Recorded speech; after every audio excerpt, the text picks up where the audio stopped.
because we got another fraud case coming out of Atlanta. Oh, yeah.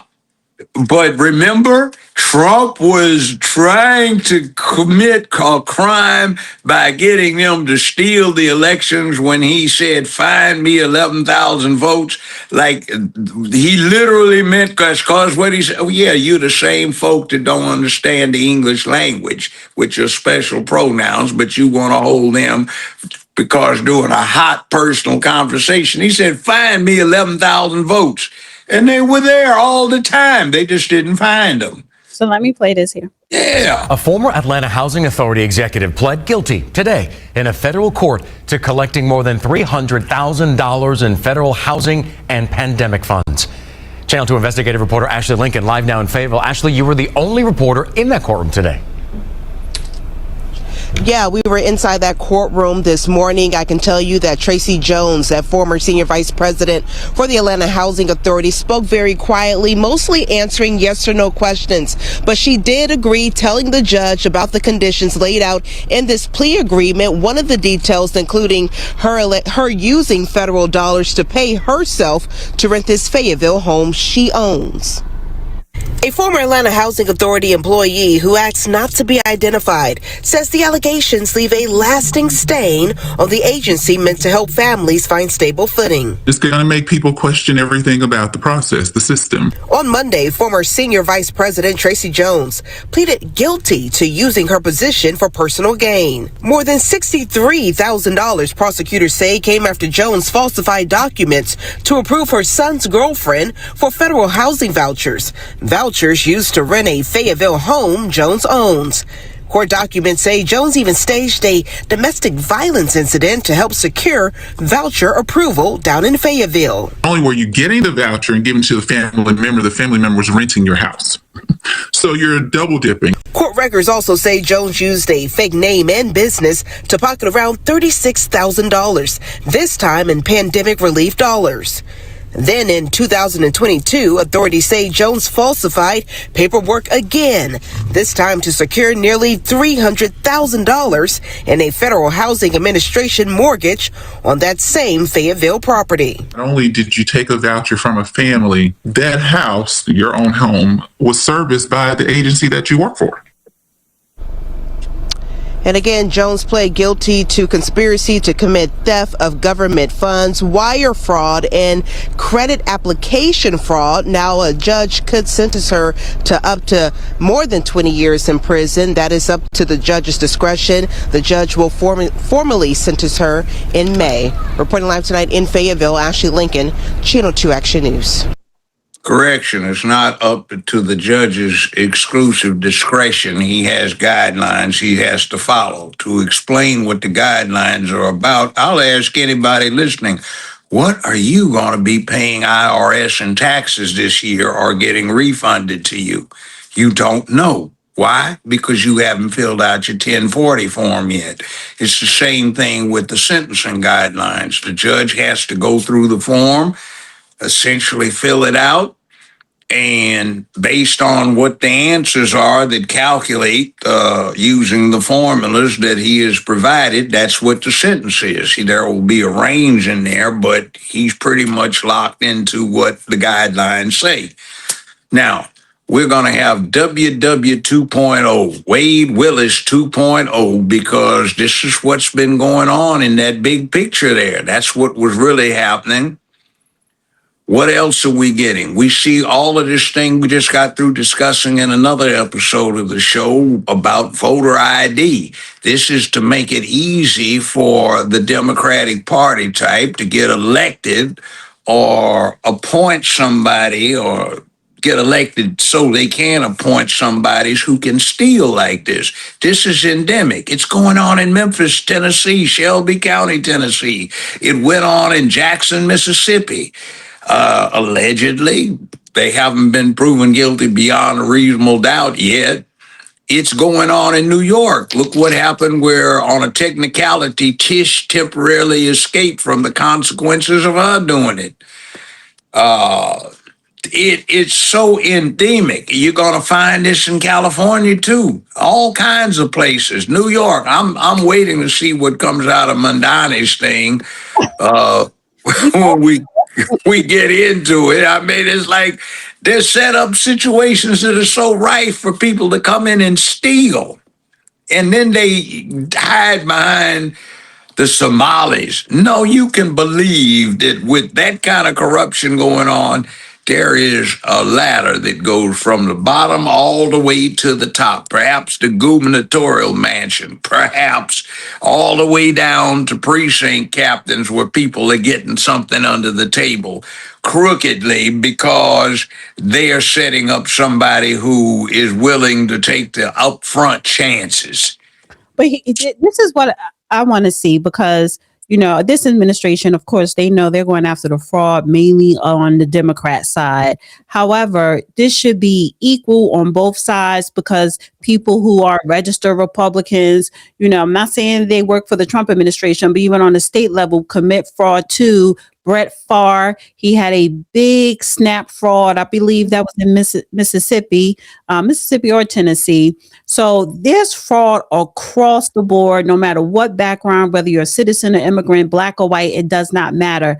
It's too much fraud going on, and all of it needs to be exposed. Well, yeah, I agree with you. There's just one difference between the Republican and the Democratic side. The Republicans don't want to strip the laws that make these kind of things illegal. The Democrats want to strip the laws that make it illegal. See, in other words, is it a question of ICE enforcing the law? Well, let's change the law so ICE can't enforce it. Why? Because it makes it easier for us to steal. The Republicans may cheat, but they are going out trying to dodge the consequences of what they do. They aren't trying to strip the illegality from doing it. That's the difference. See, one is using the communications industry and the news industry and the entertainment industry that they dominate and control to make it acceptable to Americans through propagandistic efforts to do wrong, to think like a criminal, to think like a helpless child from cradle to grave. The Republican Party, they may break the law, but, that's like you break the speed limit because you have some place to go and you have a radar detector or you're looking in the mirror. You're not going out and say, let's take all the cops off of the freeway so they can't bust for a speeding ticket. You're saying, I'm breaking the law or infracting the law. I know it. And damn, if you get the ticket, you don't blame the law. You blame yourself. But the Democrats, they blame the law rather than themselves. Now, they're special people. So now this person sorry, 1 second. Tracy Denise Jones, she will be sentenced. She is scheduled to be sentenced May the 5th in Atlanta. And the court accepted the plea and allowed Jones to remain on bond pending sentencing. And May 5th is her sentencing date. How much time do you think she's going to get, or any time at all? You talking about this woman we just saw? Yes. I haven't looked at the law, but in terms of the amounts, it seems like it's a moderately severe felony. They usually, on such things, sentence the offense as though it's a theft. So how much money was involved here? That made it a major theft offense, which she'll probably be a range, a beginning at range one, they'd call it in Tennessee, which means she's probably a first offender. Otherwise, she wouldn't be holding the public office. So that's going to give her a whole lot of slack. There may be some bargain involved into what she's pleading guilty to so that it is something eligible for probation or some form of punishment less restrictive than continuous incarceration. Could be incarceration followed by community service, by strict probation, restitution, you name it. I don't know. I haven't looked at Georgia's sentencing guidelines.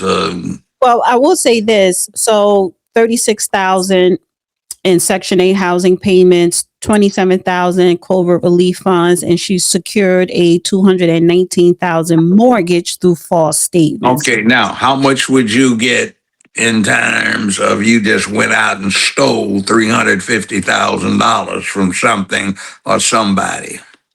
I don't know how much. It'd be a serious offense. Remember, they're concerned about, well, I guess now, unless you shoplift more than $1,000, a lot of places aren't interested in you, even if the law says something different.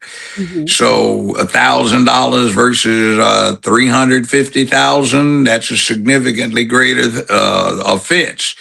So the larceny or the theft is evaluated, and you might look to Georgia law to see how much you get for stealing $350,000. Mhm. It's going to be more substantially than if you just went out and stole during a holdup, for example, or a strong arm robbery from somebody. You took, how much is somebody likely to have in their pocket walking down the street? Okay. Well, in other words, in Fulton County is going to, they seek to sue after FBI seized 2020 election records, the commission says. There you go. Why in the hell do you want to block finding out what really happened unless you are an accessory to a violation of the law? Well, Georgia Commission Marvin Arrington Jr. announced on Monday that the county will file a lawsuit over the Federal Bureau of Investigation's 2020 search and seizure of voting records. This comes after federal agents executed a search warrant on Wednesday, seizing hundreds of boxes of ballots, voter rolls, ballot images, and other records from the 2020 election from county's main election office. Quote, I've asked the county attorney to take any and all steps available to fight this criminal search warrant. What does that sound like? How big a fool does this idiot think the public is? You're hollering, they stole the election, they stole the election. The other side kind of got outshouted, said, no, you stole it. No, we didn't. You stole it. You stole it. And when somebody says, okay, let's go count the ballots and see who stole what, if anything got stolen. No, they shouldn't be allowed to look at them. Why? He goes on to say the search warrant, I believe, is not proper, but I think that there are ways that we can limit it. We want to ask for forensic accounting. We want the documents to stay in the state of Georgia under seal, and we want to do whatever we can to protect voter information. You're supposed to implicitly trust Fannie Willis to run the process because she would be the chief prosecutorial officer and get her hands on this? But didn't it come out that 350 votes were illegal votes? Yes. So So we're finding that they lied to us. And not only did they lie, they used lawfare to try and squash or quash anybody finding it out and tried to make it a criminal matter to question the process that looks like they stole. Listen, it's a shame that people in these positions are taking advantage of the American people tax dollars, and it needs to stop. But the average person, the average American, do not have the resources or the means to fight back against this. So I know they don't. And see, we've been told for 50 years it's okay to be stupid. Your dysfunction is glorious. Please do it. It's okay to not pay attention in school. It's okay to be flat broke, busted. They're supposed to give you something. They're supposed to put you up like you're some kind of dog in a kennel. And they're supposed to pay for your kibbles and bits or Cal can or whatever, or a science diet. So, and they send $19 a month to save a Negro fund because one of them's out there in the streets, probably right across from, what's the senator's name that's got the church in Atlanta, the preacher that's got one of the biggest homeless occupancy areas right across from his church. I forget the man's name. Anyway, Oh, the one who turned senator? yeah. What's his name? He's forgettable. He's forgettable, but wait a minute. He's just embarrassingly inept and ineffective. But, that's what I guess they wanted down there. So it is what it is. Warnock. Warnock, yeah. Warnock walks out the door of his church, and there's this huge homeless health area. Looks like the worst of the third world. Remember the fraud with the homeless in Atlanta? Oh, yes. So, I mean, it's like these are the same folk.